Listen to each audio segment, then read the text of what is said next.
மாண்புமிகு எதிர்கட்சி தலைவர் பேரவைத் தலைவர், நீங்க உட்காருங்க. நேற்று நான் பேசும்போது சில அமைச்சர்கள் குறுக்கிட்டு பேசினாங்க, அதற்கு நீங்க அனுமதி கொடுத்தீங்க. அதே மாதிரி இன்னைக்கு முதலமைச்சர் பேசும்போது சில வார்த்தைகள், தவறான வார்த்தைகள் பேசுறாரு.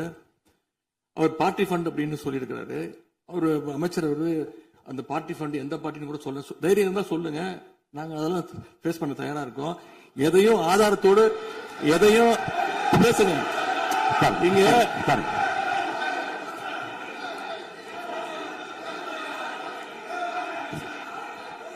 அது மாதிரி பேரவைத் தலைவர் அவர்களே, நேற்று நான் பேசி முடிஞ்சோடனே நீங்க அவை முடிஞ்சிருச்சுன்னு சொல்லிட்டீங்க.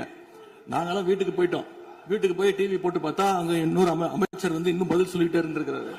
அதற்கெல்லாம் நாங்க இப்ப என்ன பதில் இது, என்ன மரபு இது? நீங்க இப்ப பேசிக்கிட்டே இருப்பீங்களா? நாங்க அதை பார்த்துக்கிட்டே இருக்கணுமா? அதே மாதிரி இன்னைக்கு முதலமைச்சர் அவர்கள் பேசும்போது நாங்களும் அமைதியா கேட்டுட்டு தான் இருந்தோம். ஆனா சில கருத்துக்கள் அவர் பேசும்போது அதை நாங்க அனுமதிக்க முடியாது.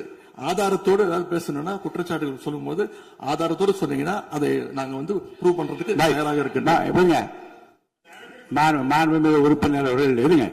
நேற்று மாண்புமிகு எதிர்கட்சி தலைவர்கள் பேசியதும், மாண்புமிகு பொதுப்பணித் தலைவர்கள் பேசியதும் ஆதாரம் இல்லாமல் பேசக்கூடாது என்று நான் சொன்னேன்.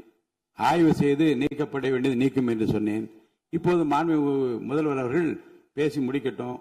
நீங்கள் கூறிய கருத்துப்படி அதில் ஆதாரங்கள் இல்லாத குறிப்பாக இருந்தால் அதை நீக்குவதற்குரிய உரிமை எனக்கு இருக்கிறது.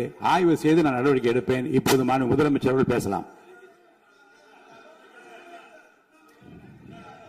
இந்த டாஸ்மாக் மாதிரியே பல டிபார்ட்மெண்ட்லயும், மறுபடியும் சொல்றேன், கட்சி நிதின்ற பேர்ல அடிச்ச கொள்ளைய ஒன்னா கவர்மெண்டோட கஜானாக்குள்ளேயே கொண்டு சேர்த்துக்கிட்டே இருக்கிறாங்க. இப்பவும் சொல்றேன், மக்கள் பணத்துல இருந்து ஒரு பைசா கூட தொடமாட்டோம், தொடவும் விடமாட்டோம், தொட்டா விடமாட்டோம். இதுக்கு முன்னாடி தொட்டவங்களையும் விடமாட்டோம்.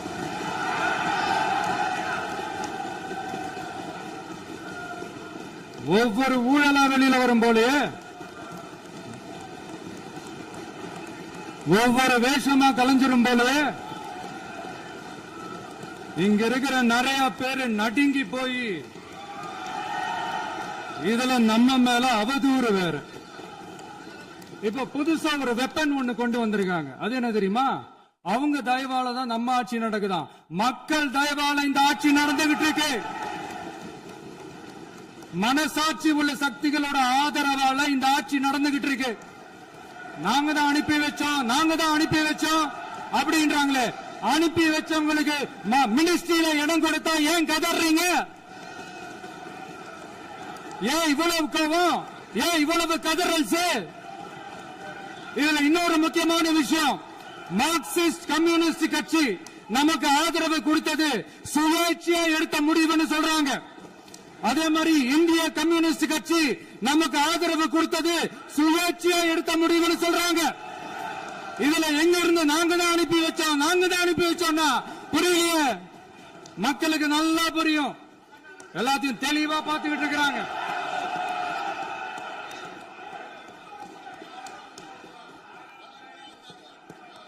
முதலமைச்சர் கண்டினியூ பண்ணலாம். மாண்பு முதலமைச்சர்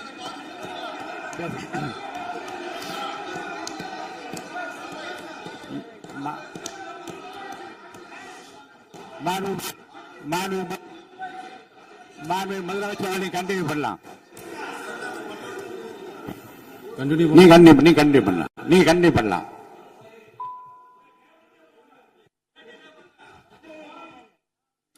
இந்த சமூக நீதி அரசுன்னு சொல்றவங்களை பார்த்து கேட்கிறேன், நம்ம பட்டியலின சகோதரர்களுக்கு எத்தனை அமைச்சர் பதவி கொடுத்தீங்கன்னு கொஞ்சம் சொல்ல முடியுமா?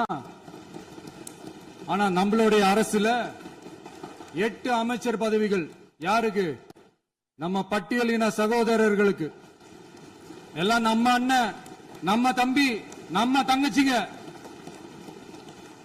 அண்ணல் அம்பேத்கர் அவர்களுடைய கிட்டத்தட்ட 100 ஆண்டு கால கனவு இப்ப நிறைவேறி இருக்கு. நான் ஏன் கொஞ்சம் சவுண்டா பேசுறேன் அப்படின்னா அவங்களுக்கு கேட்கணும்ன்றதுக்காக, தப்பா எடுத்துக்காது. அதே மாதிரி பெண்களோட பாதுகாவலர் நாங்க தான் அப்படின்னு சொல்லிக்கிறவங்களை கேட்கிறேன், எத்தனை பெண்களுக்கு அமைச்சர் பதவியில இடம் கொடுத்தீங்க கொஞ்சம் சொல்ல முடியுமா? எங்க அரசுல 4 சகோதரிகளுக்கு அமைச்சர் பதவி கொடுத்திருக்கிறோம்.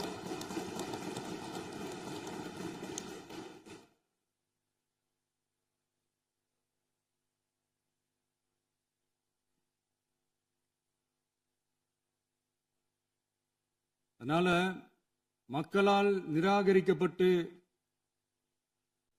மக்களால் அகற்றப்பட்டவங்களுக்கு ஒன்னே ஒன்னு சொல்லிக்கிறோம், தப்பே செய்ய மாட்டோம், ஊழலே செய்ய மாட்டோம், நேர்மையா தான் இருப்போம், நியாயமா தான் இருப்போம் அப்படின்னு சொல்றவங்களால மட்டும்தான் கூட்டணி ஆட்சி அமைக்க முன்வரும். ஆட்சியிலையும் பங்கு, அதிகாரத்திலையும் பங்கு கொடுக்க முன்வரும்.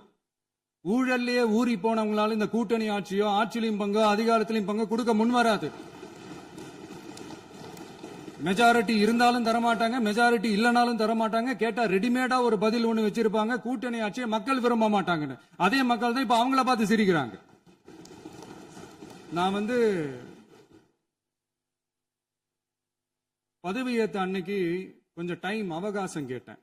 எதுக்கு கேட்டேன்? நிதி நிலைமை எல்லாம் கொஞ்சம் மோசமா இருக்குது, அதெல்லாம் கொஞ்சம் சரி செஞ்சுக்கிட்டு படிப்படியா கொஞ்சம் கொஞ்சமா நான் கொடுத்த வாக்குறுதிகள்லாம் செயல்படுத்துவேன், அதுக்காக கொஞ்சம் டைம் அவகாசம் கேட்டேன்.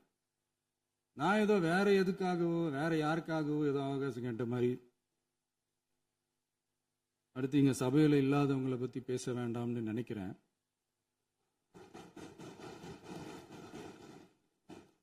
இங்க நம்மளை பத்தி அவதூறு பரப்புறதோட மட்டும் இல்லாம இப்ப நம்ம மக்கள் மேலேயும் அவதூறு பரப்ப ஆரம்பிச்சிட்டாங்க. மக்கள் நமக்கு ஓட்டு போட்டது தப்பான், குடும்பம் குடும்பமா நமக்கு ஆதரிச்சது தப்பான். இது இப்ப இல்ல, நான் சொல்றது எம்ஜிஆர் அவர்கள் காலத்திலிருந்தே. அப்பவே அவர் ஜெயிச்சப்போ அதே மக்களை தப்பு தப்பா பேசுறது. மக்கள் என்ன பண்ணிட்டாங்க, எம்ஜிஆர் என்ன பண்ணிட்டாரு, எம்ஜிஆர் என்ன இது பண்ணிட்டாரு. 50 வருஷமா ஒரே டெக்னிக்கா.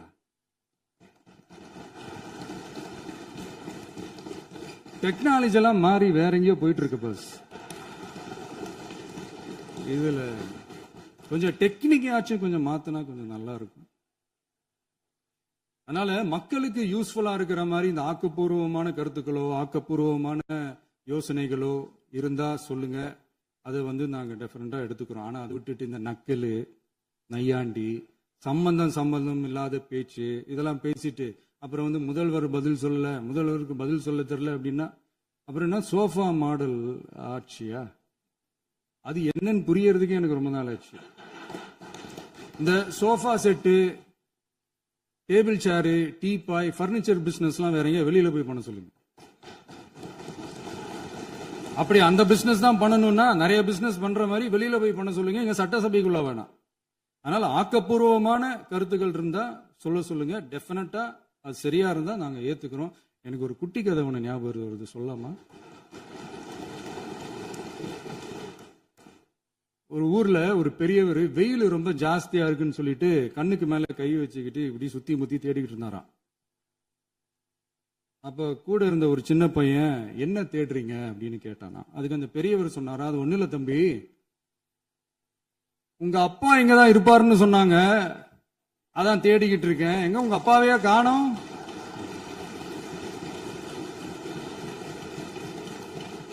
இல்ல அந்த எங்களுக்கும் நக்கலா நையாண்டியா சம்பந்தம் இல்லாத குட்டி கதை இதெல்லாம் எங்களுக்கும் பேச தெரியும்.